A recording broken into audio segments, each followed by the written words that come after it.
Underscoring the immensity of the African continent, the savannah goes on forever. Mombasa is a border town with a commanding view of the high plateaus of Kenya and the Indian Ocean.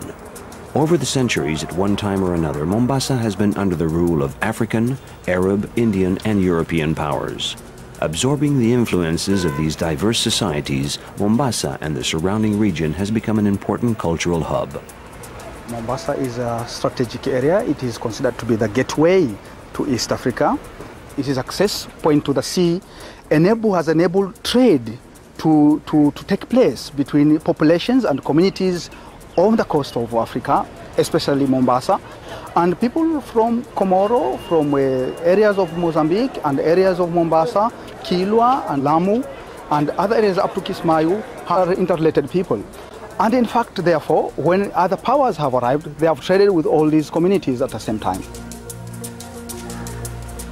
From the ramparts of Fort Jesus, built by Portuguese conquerors towards the end of the 16th century, we discover the sea.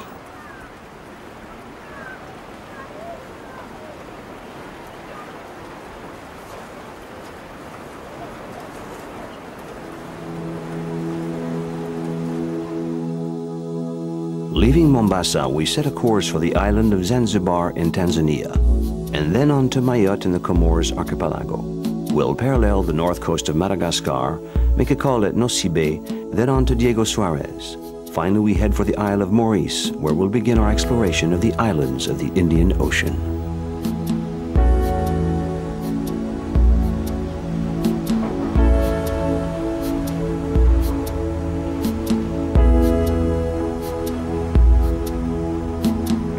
We will be making our voyage on the Adriana, a small 5,000-ton vessel that can carry 250 passengers.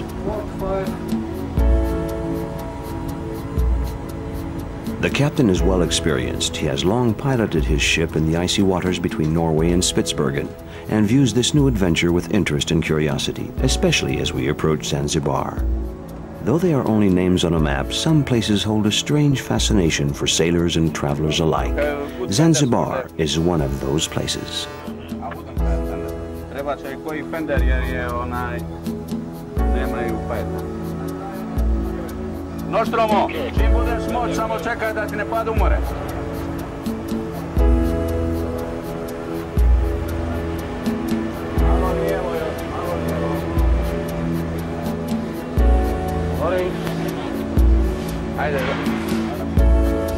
This is a part of the coast of the Blacks, or Zanj as the Arabs call it.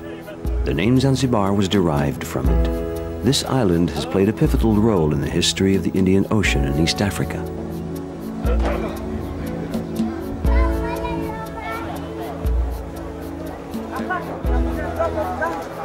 It was aboard these very dhows with their inclined masts and Arab sails that still ply the waters around Zanzibar today that the first Persians from Shiraz arrived during the Middle Ages, fleeing religious persecution. On their heels came the Arabs from Oman.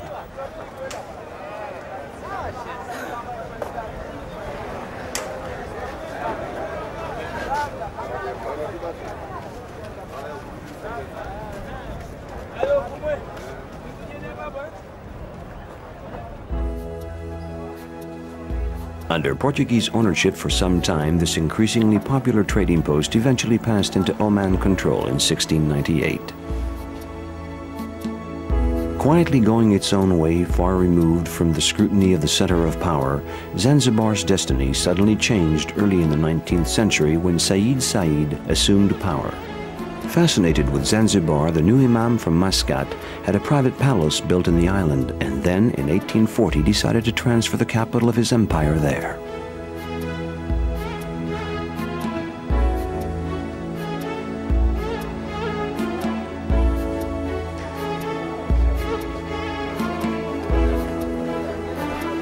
At this time, Zanzibar became the center of Swahili culture, whose language, a mixture of the Arab, East Africa, and Oriental influence, became the language of commerce and navigation throughout East Africa.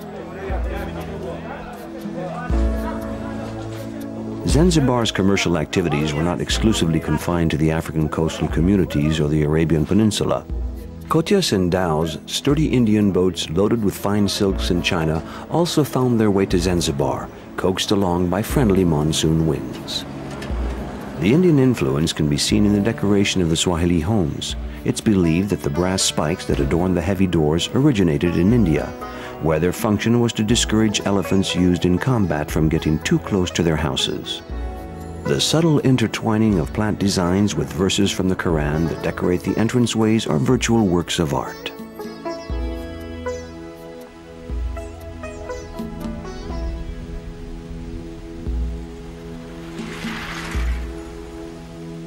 Sultan Said Said is credited with introducing the cultivation of cloves in the early 19th century. Decreeing that one clove must be planted for each coconut palm, he turned Zanzibar into an island of spices.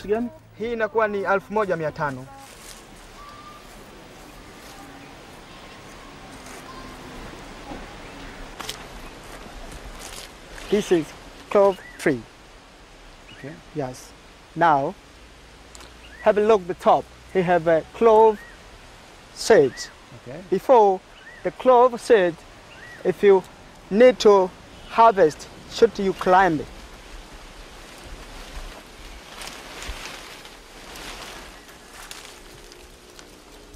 How many fruits there is in one tree? And depending when to harvest, you get a 5 kilo or 10 kilo, depending which you can produce a lot of fruits. After you dry this. Zanzibar, with 70% of the world's production, is the world's leading exporter of cloves. The heady and acrid scent of spices emanates from the warehouses near the port. The fragrance carries with it memories of African slaves who toiled in these buildings for more than a century.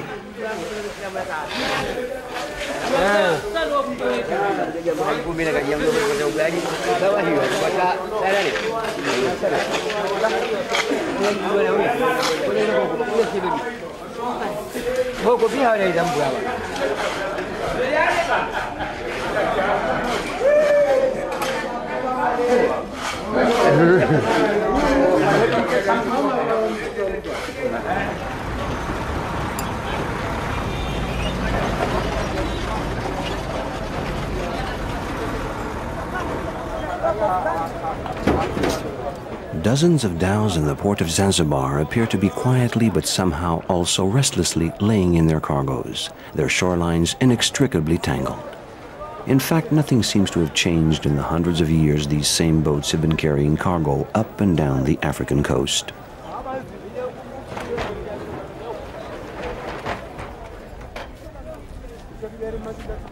In 1852, a time of great prosperity, 150 European ships and 600 Arab ships may have been in the port. Many of them were laden not with spices, but with slaves. There was a big slave market here, and the cathedral here, which stands on the slave market site, it was the biggest one in East Africa and Center. So many people had been sold here to Arabic country, India, Madagascar, Mauritius, and Comoro Island. Many of the slaves who have been caught from Tanganyika, which is Tanzania now, Malawi, Zambia, been passing here, 45 to 50,000 every year here. It was a terrible means the way they catch slaves. First they make invasion in the village, start to burn the huts, and then they fire, and then they start to catch slaves by force, using gun. And some of them were sold also by African chief. You know, it was a business. Indian financing the project, European come to buy. Everyone was responsible. The slaves were kept in the slave chamber down that house there, and they were kept in a terrible condition that many of them die because of suffocation and starvation. They were kept in a terrible condition.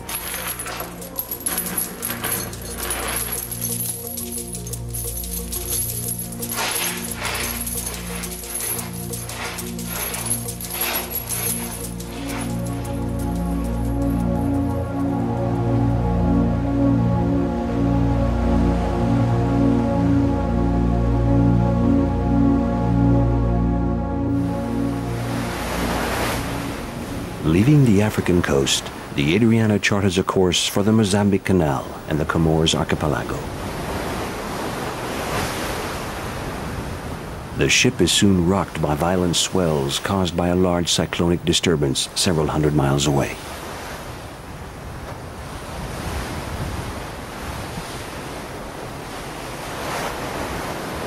The cyclone's direction can change abruptly. The captain constantly checks Adriana's course against that of the depression.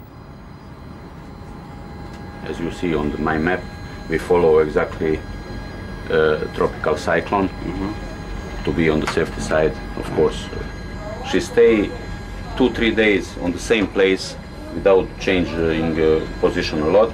She start to move a little bit on the north, then on the south, then southerly, and then about 200 miles from the Reunion, fortunately she changed route to south westerly. This weather is usual for this period of the year? Yeah, that's usually normally in the Indian Ocean. Worst period is January and February. All cyclone they start December till April, but worst is January, February.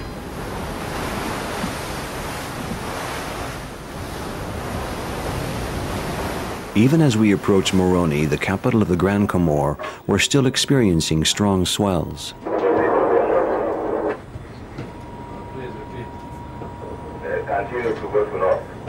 The port is too shallow. It's impossible for us to berth in its shelter. The captain's concerned that he may have to cancel the scheduled stopover. He launches a dory in the rough sea, but immediately realizes that we can't disembark in this fashion and tries to secure the dory.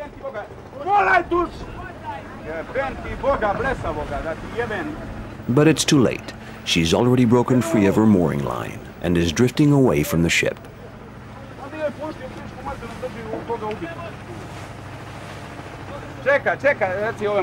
Despite the sight of the dory tossing about like a cork, some of the passengers are disappointed that they're unable to disembark and offer the captain some seafaring advice. Why is he putting the ship crosswise to the waves like that? As soon as we drop anchor, the ship will face into the wind and won't stay in this position.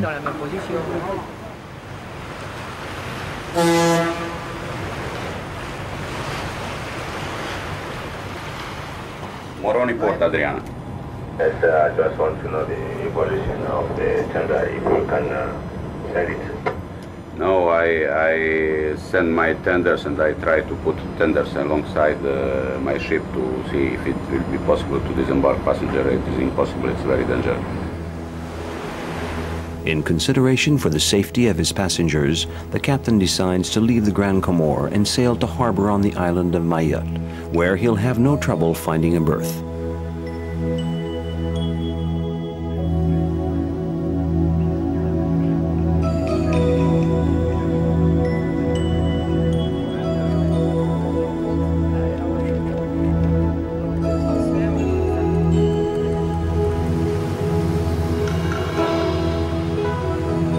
Under the guidance of a ship's pilot from the port of Longoni, the Adriana reaches Mayotte.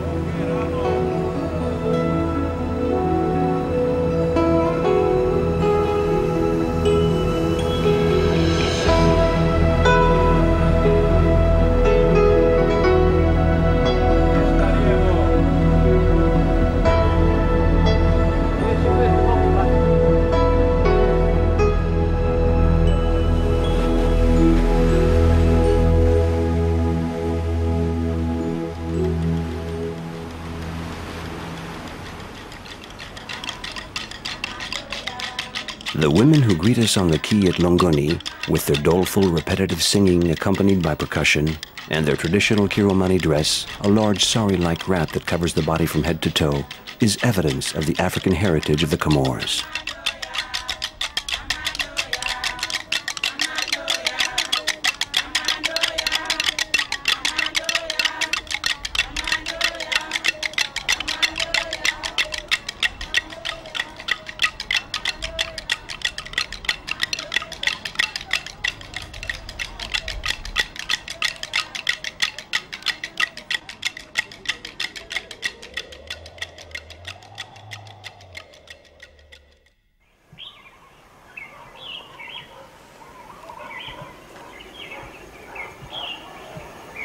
The Isle of Mayotte is actually part of an archipelago consisting of 3 islands. It's covered with lush tropical vegetation. Here and there one sees a clearing with a framework for a banga that is under construction. These bamboo huts are the homes of independent adolescent boys of the village. They're also a sign of respect by the young Maoris for the old traditions, but for how much longer?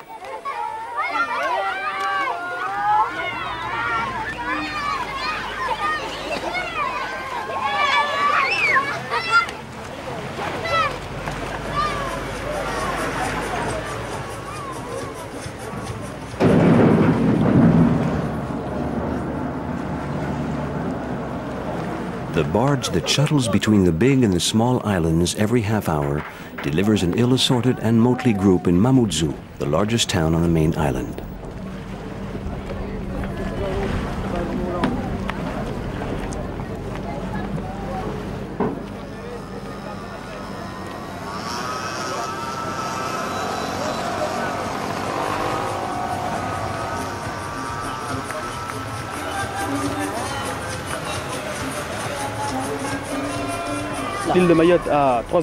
Mayotte was first colonized by Africans, primarily the Bantu and the Mahorais.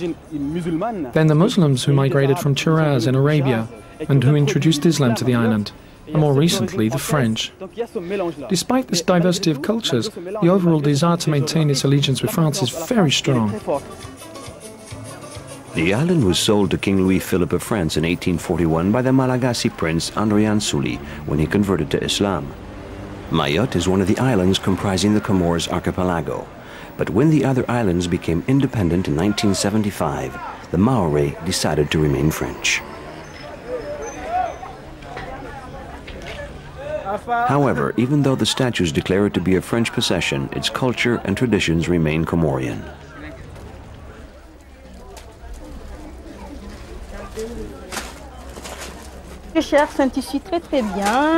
I'm looking for a very, very fine fabric. There's an event coming up this Saturday and I want to look especially pretty. It's hard to tell them apart since they both wear the brightest and most colorful dresses, plus the 2 languages they speak. Shimahore, which originates from Bantu Swahili, and Shibushi from Madagascar, sound very similar, but in fact can be distinguished only by an experienced ear. One of the most beautiful traditions still practiced by the Maori women is the use of makeup that is a blend of sandalwood and finely ground coral shells.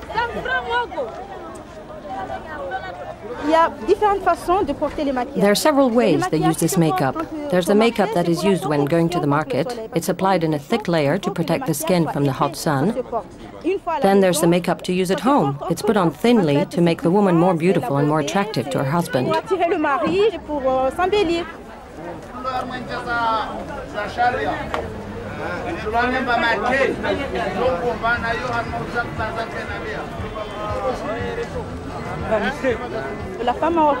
The Maori woman plays a very important role in the family and in the community.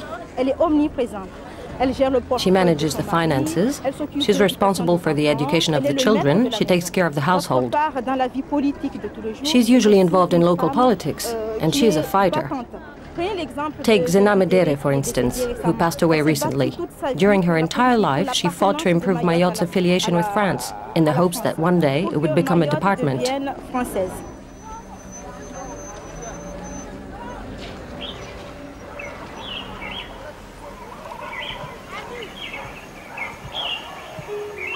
While the barge plies the sea between the 2 islands, we leave Mayotte and head for Madagascar.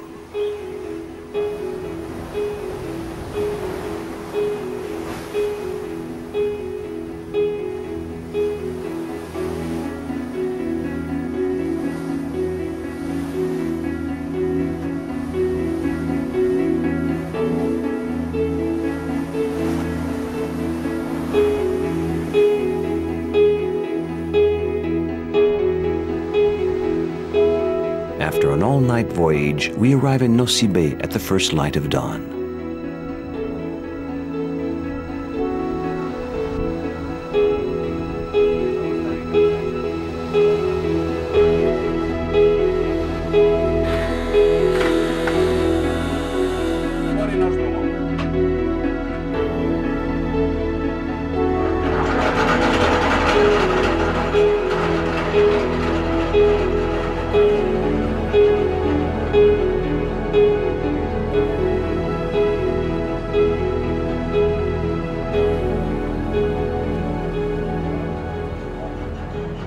When ship is on the anchorage, I stay on board for security reason. You never disembark? No, just when ship is alongside.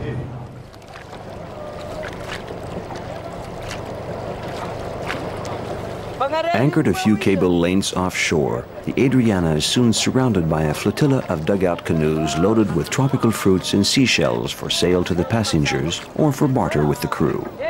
Despite the distance between the merchants and their prospective customers, everyone enjoys this extemporaneous floating market.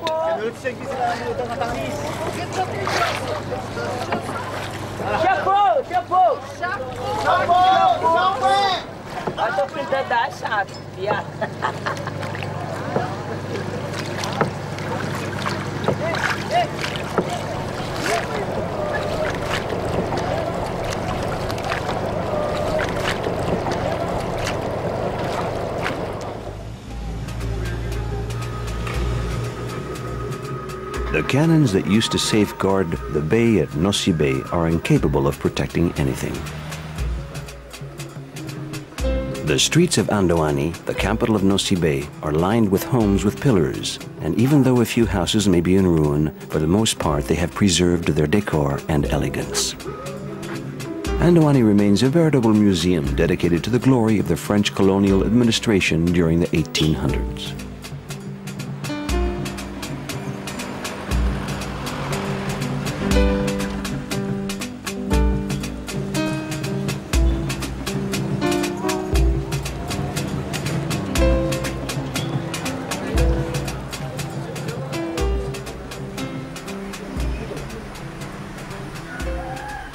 A few miles from Andohani, the town of Ambanoro also reflects evidence of an earlier, more prosperous era.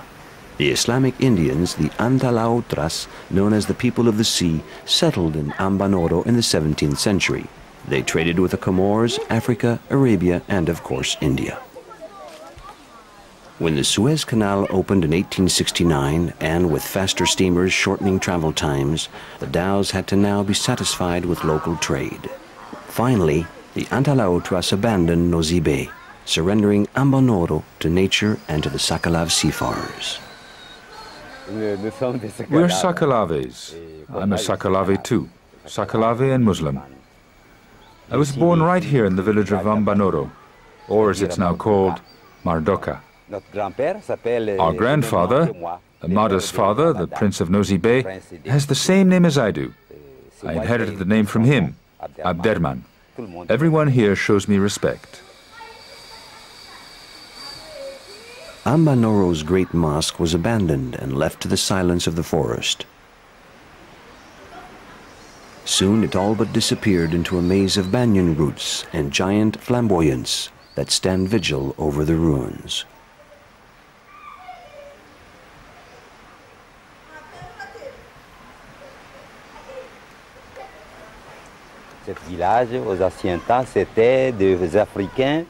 A long time ago, Africans, Arabs and Indians lived in this village. The Arabs brought in merchandise by boat, and the Indians were the shopkeepers.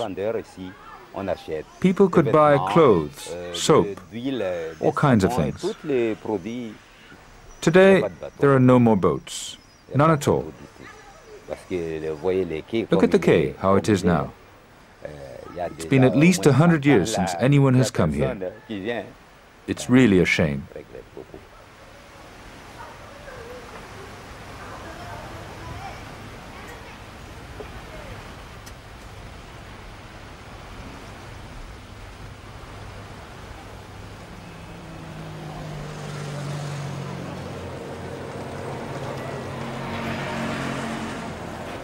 Back from Andohani, we take a break in front of the market and watch in admiration the elegance and charm of the Sakalav women.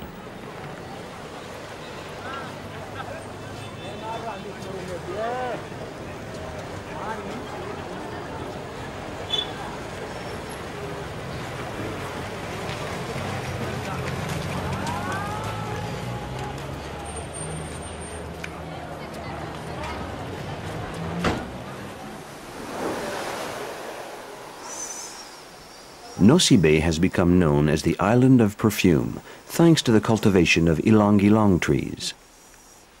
As soon as we reach the outskirts of Andohani, the ilang-ilang plantations stretch as far as the eye can see.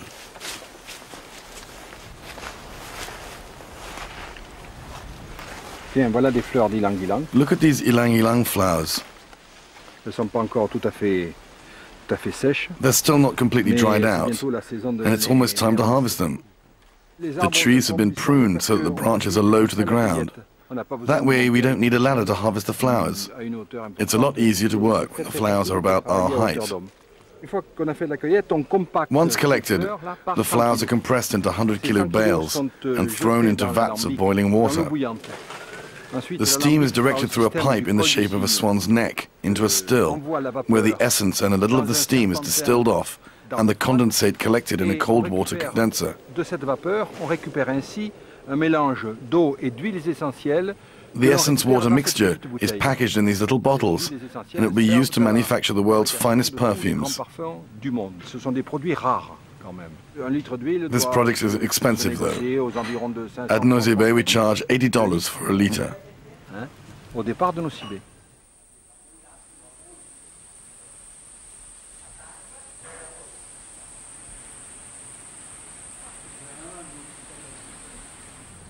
Longing the primal forest on the Lokobe Peninsula, it's hard to believe that only in the short space of a few years, Nosy Be has become a fashionable destination for wealthy travelers from around the globe. But fortunately, some parts of the coastline have so far been spared this influx of tourism. Situated on a beach lined with tall coconut palms, life in the few huts of the little hamlet of Ampasipoi languishes at its own pace.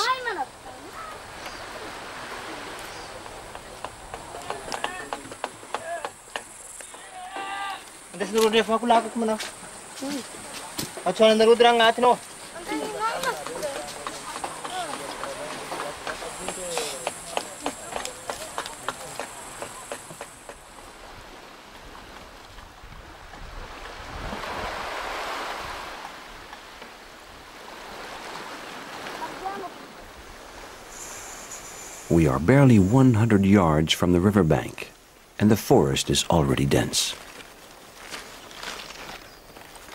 We follow our guide Zaidu, a young man from the village, into the heart of the forest in search of lemurs.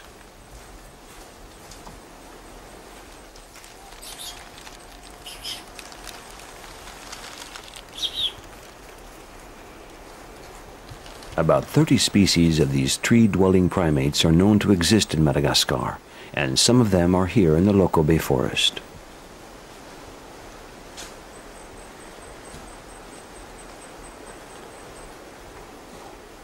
There are two different varieties of lemurs around here. Just saw the first kind.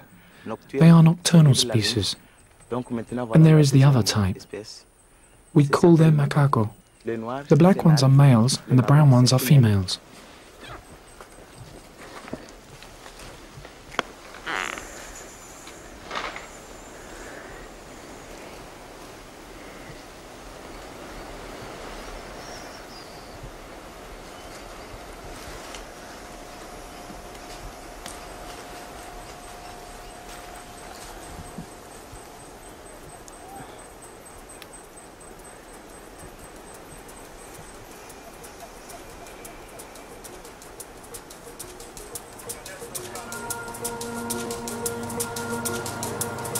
Our exploration of Nosy Be is drawing to an end. We again board the Adriana and weigh anchor immediately. Destination Diego Suarez, our next port of call.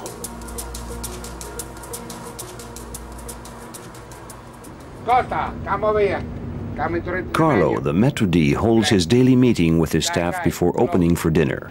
As always, the main item on the agenda is that evening's menu. I make a mistake. Good evening, sir. Good evening. Cocktail de crevettes is a shrimp cocktail. Velouté aux champignons is a mushroom creme soup. Lasagne du chef is a Italian pasta. I still miss Venice. It's like my family. I love the marine life. I'm a sailor. It's my life. I couldn't work on land now. After spending about a month on land, I start looking at my watch and thinking, right now the guys are in the restaurant, preparing the tables, the plates, tablecloths, napkins. I don't mention it to my wife because I don't want her to think that I'm not happy at home. I am happy at home with her. But the ship is where my heart is.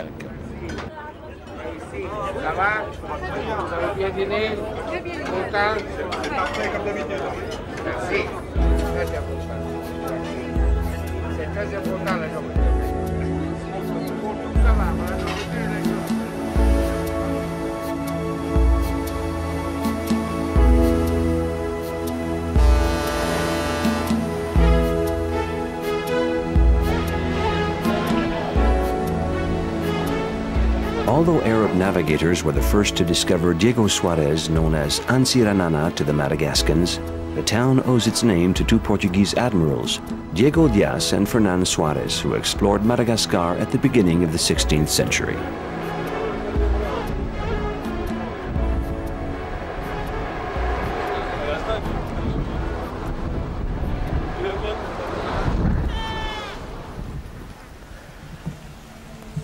Diego Suarez is situated at the end of a beautiful 100-mile-long bay, besides a sugarloaf-shaped mountain that was used as a landmark by 18th century pirates. The town didn't gain importance, though, until 1888, when the French captured the island and built a garrison there. A distinctive feature of the town, called Diego by its admirers, is that all its residents are foreigners. The Arabs were the first to settle here, followed shortly afterward by the pirates, who left us lots of children. Then came the Portuguese, then the people from the south, the anti-Moors, who are skilled at making knickknacks, decided to return. We have the Betsimisaks, who are mostly shopkeepers. The Muslim society has supplied us with the Khojas, who specialize in big business. As well, there are the Boras, who prefer the hardware business. And of course, we have the Chinese, a few Hakka, about 40 families. We have a real cross-section of the entire world right here in Diego.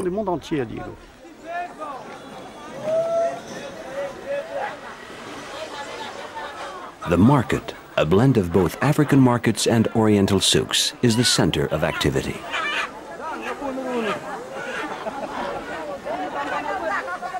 Naturally, fruit, vegetables, and spices are found in abundance. But the market is also a great place to stroll and socialize. Everyone is always in a great mood.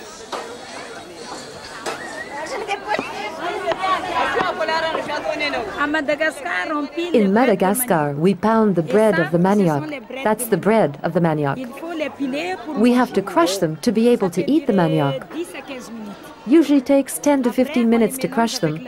Then we mix them with meat and coconuts. It's called the bread.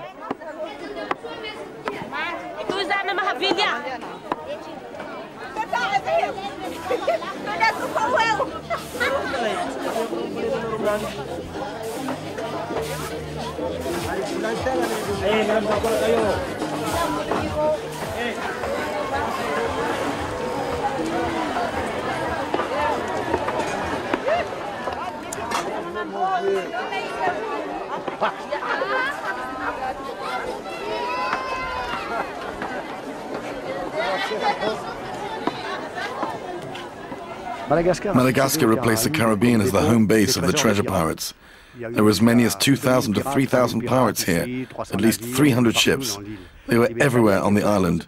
Libertalia, people spoke of it as if it were a fairy tale, something unattainable, but it was not all fiction. These pirates decided to go beyond simple piracy. They intended to fly a white flag proclaiming for God and liberty, and they were determined to create something, a republic for us to live under, where blacks, whites, yellows, and the slaves would all be free. They created a utopian republic that lasted for 15 years. Now that's Libertalia. Fact or fantasy, Libertalia is no more, and little remains today of its once famous Hôtel de la Marine. A wealthy gold miner built the hotel in the early 1900s, styled after a neo-Mauresque palace. But it's almost a complete ruin today, neglected by the town and eaten away by the passage of time. Diego is a town that was created in 1888 for the benefit of the French military. The agent who was in charge of the trade routes was a military man, and he ordered that because of the great fires on the island, people could no longer use wood for house constructions. All the houses now had to be made from solid stone. Two types of buildings were permitted: the governor's house and houses featuring columns and balusters, which are still standing today. One of the characteristic features of Diego is the layout of the town, designed by the military with classic straight streets.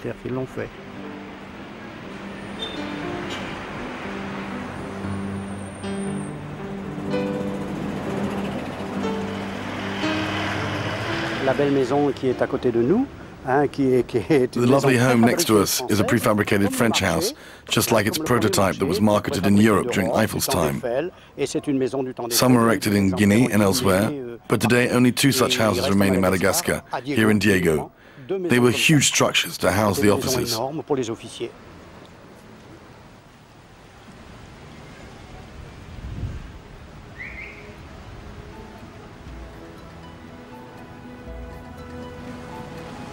Once again, it's time to set sail.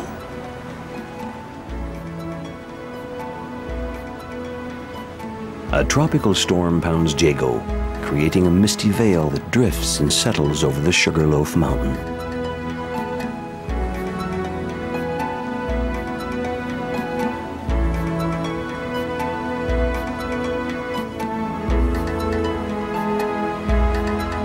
After having passed the point of land that signals the entrance to the bay, we now head southward under a menacing sky towards Mauritius, our next and final stop.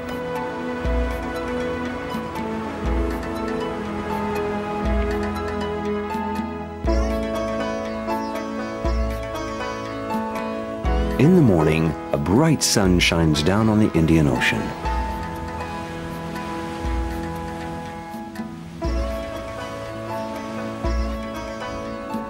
While the passengers are making the most of their last day at sea, the crew is constantly inspecting and maintaining the ship's vital organs.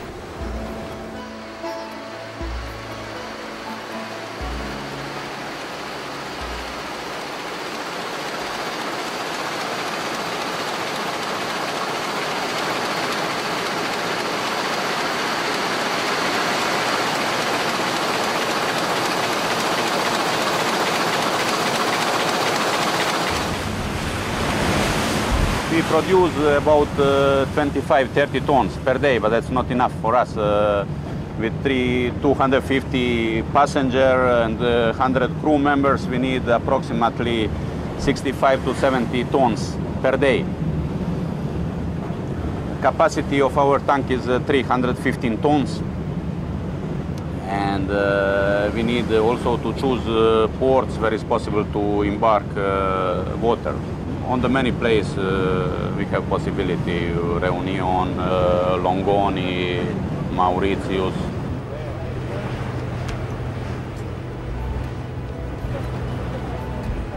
A pilot boat from Port Louis guides our approach to the Mauritian coastline.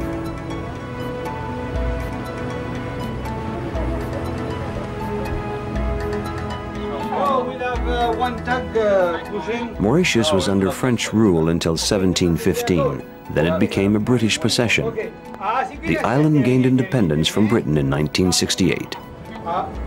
Because anyhow he cannot... stand by, Okay, you can do the maneuver? Yes, yes. Okay, I'm just here to drink coffee. Very good. Although at first glance the island appears to enjoy a laid-back lifestyle, the island's economy, fueled by the trade through Port Louis, is booming. In the 70s, the port lured the textile trade when rulers had declared the region a free zone. As anticipated, the economy flourished, earning Mauritius the nickname of Dragon of the Indian Ocean in the early 90s.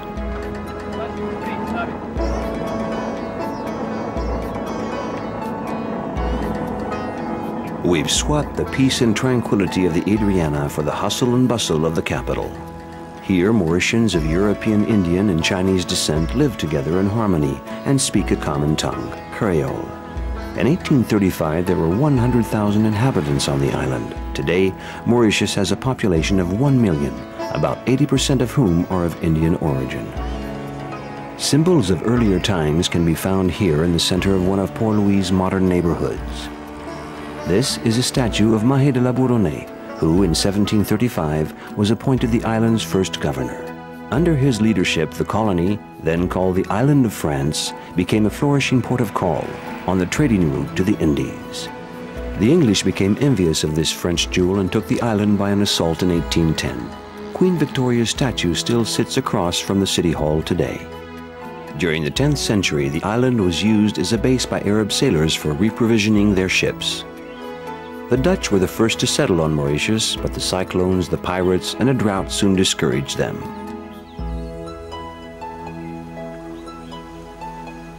At one time, a forest covered all of Mauritius, but today only about 5% of the island is forested. This is the Black River Gorge National Park.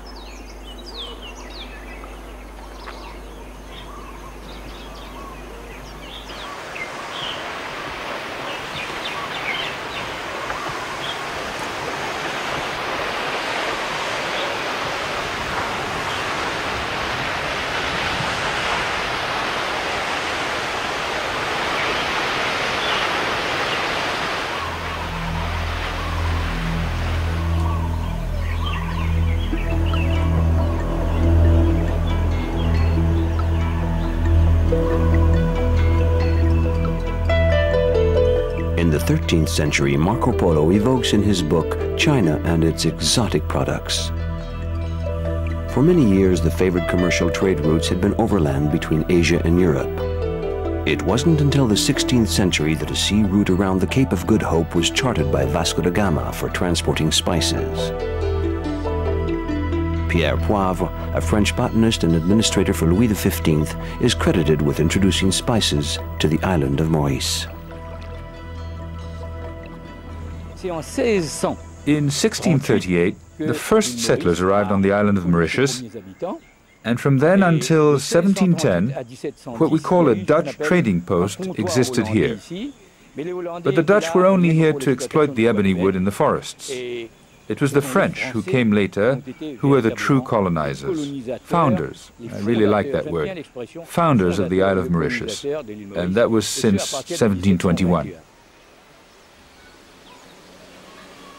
The garden commemorates, among other things, the Mahé of the Bourdonnais, who was a great governor and who's idolized here as the true founder of Mauritius. When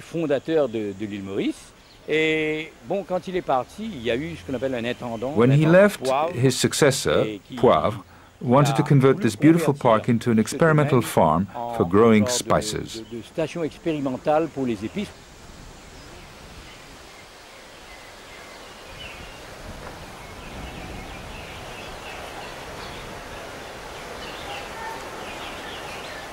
The spice trade was so lucrative that it stirred up a frenzy of conquest on the maritime routes.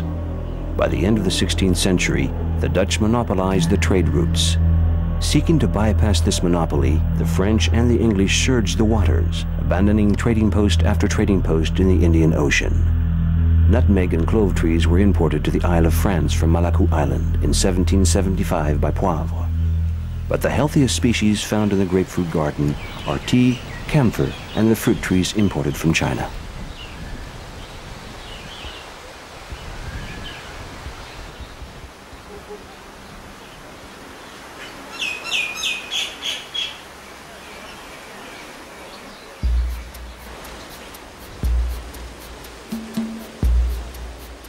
The sugarcane plantations were first established by the French and later enlarged by the English.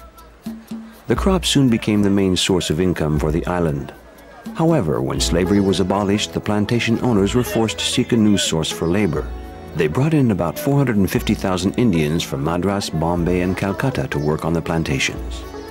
The largely Creole population on the island today are descendants of intermarriages between the European settlers, the African slaves, and the Indians.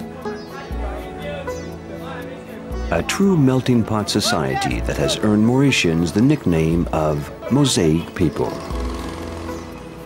It's almost a miracle that this large population of diverse ethnic communities has managed to coexist harmoniously, especially when considering the small size of the island they inhabit.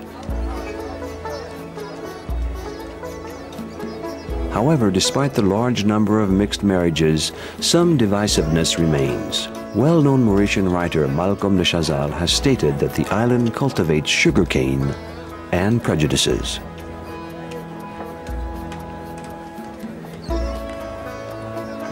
With nearly 600 people per square kilometer, Mauritius is one of the most densely populated areas on Earth. Under these conditions, it's hard to escape the concrete jungle, the insects, or the numerous fires that destroy the old dwellings, the last survivors of an earlier era. The streets of Chinatown are normally a beehive of activity, but today they're unusually quiet. Everyone is preparing for the Chinese New Year festivities.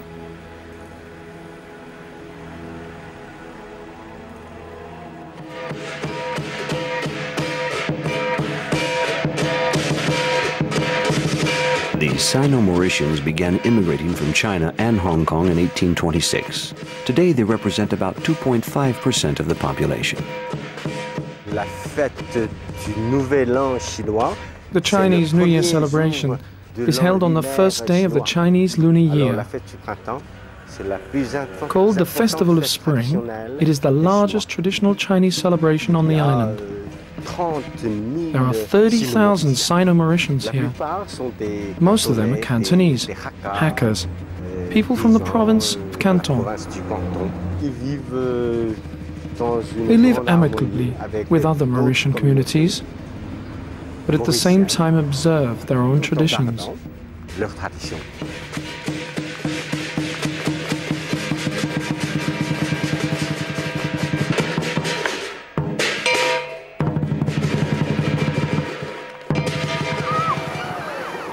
At the end of the week, the Mauritians head for the beach, each and every community. Although each year the luxury hotels take over more and more of the sandy beaches, part of the coastline has been preserved for the local population.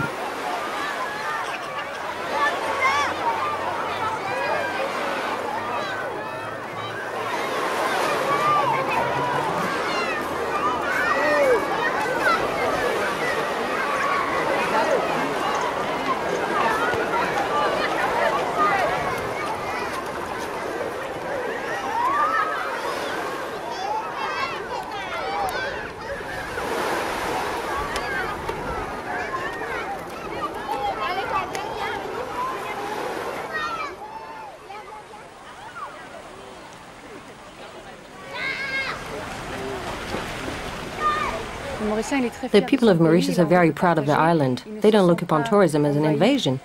All the beaches, including those in front of the hotels, are public. Mauritians love going to the beach on weekends, especially this weekend for the Chinese New Year.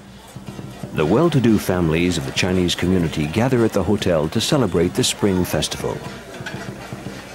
The festivities' main attractions are the multicolored dragon and the firecrackers that are set off at night to scare away the evil spirits.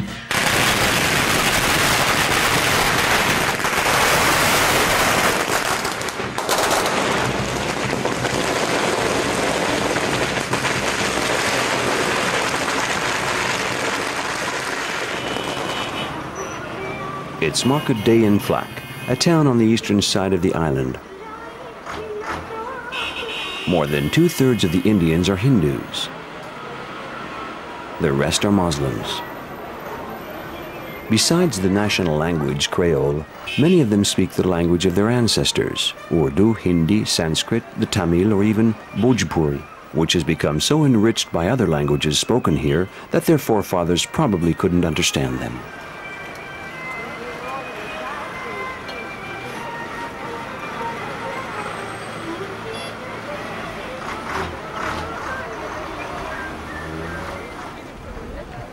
Whether participating in a traditional celebration or a private ceremony at home, the Indians on the island of Mauritius, as those back in India, both share the same fervor for the triad of divinities that preside over the Hindu pantheon: Brahma, Shiva, and Vishnu.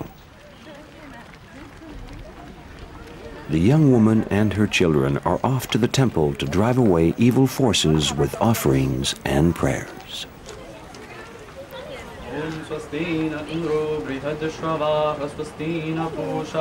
विश्वविराह स्वस्ति नस्तारक्षयो अरिष्टनेमि स्वस्ति नो बृहस्पतिर्दधातु ॐ वृषदश्वामरुतः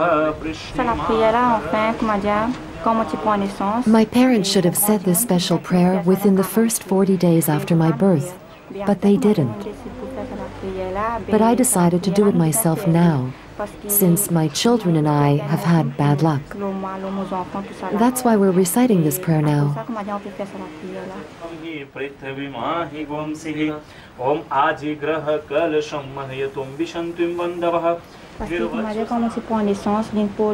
I was born under a bad sign, so I have to say this prayer.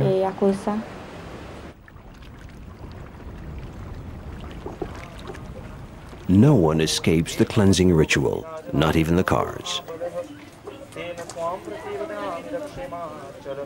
Although far from their mother country, the Indo-Mauritians still maintain their traditions and lifestyle. When we say the prayer, we first offer water to appease Shiva. In order to save the world, the god Shiva swallowed all the poison of the sea.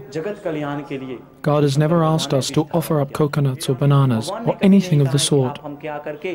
God has never asked us for anything. It is because of our devotion that we approach God and we say to Him, all these things that you have given us, we offer them to you, so that with your blessing, they will become even more sacred, and we eat them with even greater reverence.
Depending which you can produce a lot of fruit after you dry this.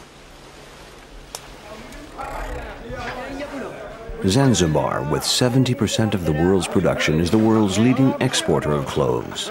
The heady and acrid scent of spices emanates from the warehouses near the port.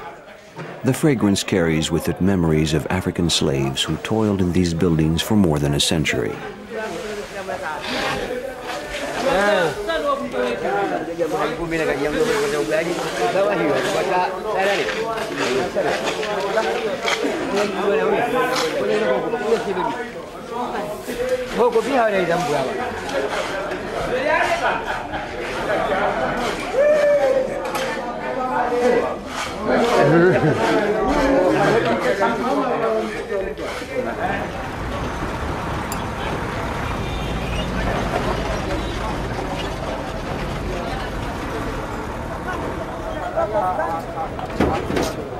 Dozens of dhows in the port of Zanzibar appear to be quietly but somehow also restlessly laying in their cargoes, their shorelines inextricably tangled.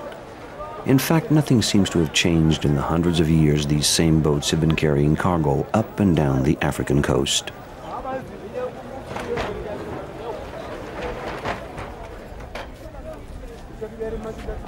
In 1852, a time of great prosperity, 150 European ships and 600 Arab ships may have been in the port. Many of them were laden not with spices, but with slaves.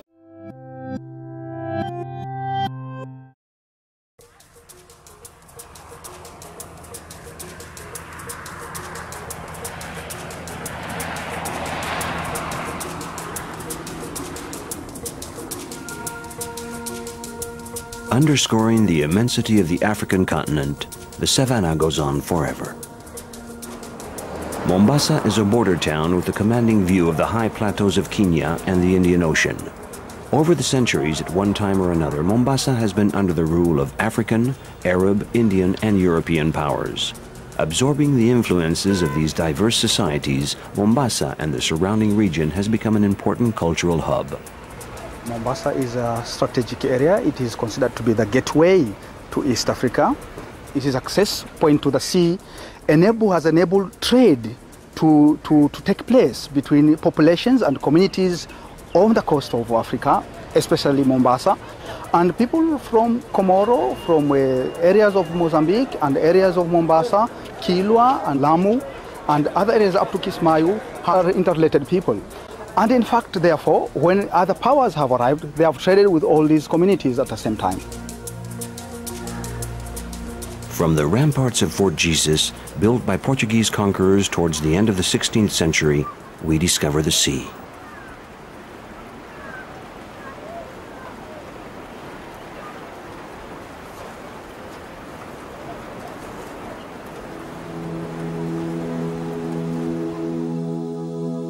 Zanzibar's commercial activities were not exclusively confined to the African coastal communities or the Arabian Peninsula.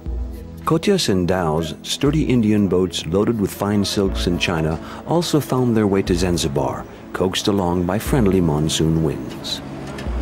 The Indian influence can be seen in the decoration of the Swahili homes. It's believed that the brass spikes that adorn the heavy doors originated in India, where their function was to discourage elephants used in combat from getting too close to their houses. The subtle intertwining of plant designs with verses from the Quran that decorate the entranceways are virtual works of art.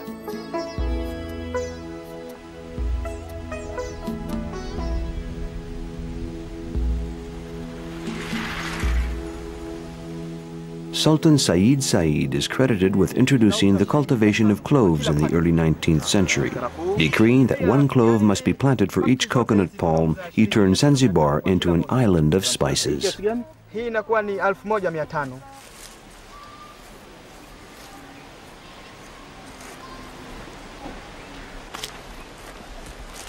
This is clove tree. Okay. Yes. Now, have a look at the top. He have a clove seeds. Okay. Before the clove seed, if you need to harvest, should you climb it?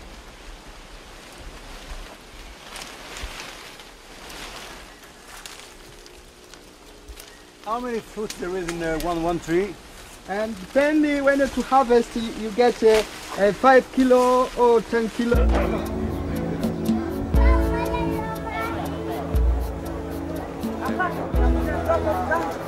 It was aboard these very dhows with their inclined masts and Arab sails that still ply the waters around Zanzibar today that the first Persians from Shiraz arrived during the Middle Ages, fleeing religious persecution. On their heels came the Arabs from Oman.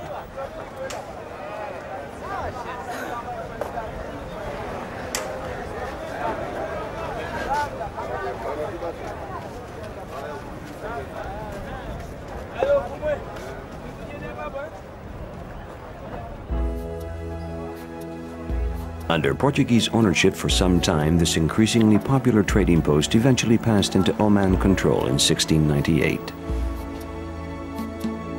Quietly going its own way, far removed from the scrutiny of the center of power, Zanzibar's destiny suddenly changed early in the 19th century when Said assumed power.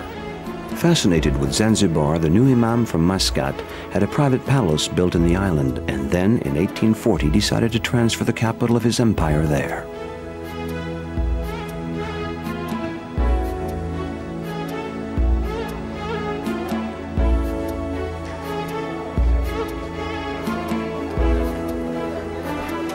At this time, Zanzibar became the center of Swahili culture, whose language, a mixture of the Arab, East Africa, and Oriental influence, became the language of commerce and navigation throughout East Africa. Leaving Mombasa, we set a course for the island of Zanzibar in Tanzania, and then on to Mayotte in the Comores archipelago. We'll parallel the north coast of Madagascar, make a call at Nosibe, then on to Diego Suarez. Finally, we head for the Isle of Maurice, where we'll begin our exploration of the islands of the Indian Ocean.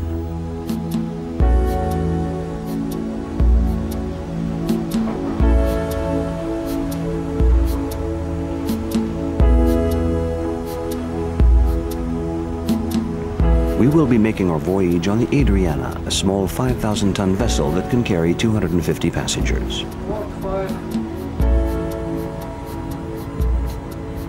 The captain is well experienced. He has long piloted his ship in the icy waters between Norway and Spitsbergen and views this new adventure with interest and curiosity, especially as we approach Zanzibar. Though they are only names on a map, some places hold a strange fascination for sailors and travelers alike. Zanzibar is one of those places.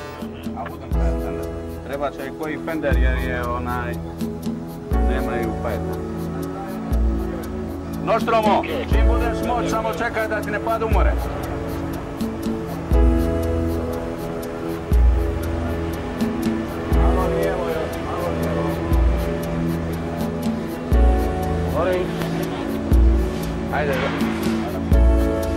This is a part of the coast of the Blacks, or Zanj as the Arabs call it. The name Zanzibar was derived from it. This island has played a pivotal role in the history of the Indian Ocean in East Africa.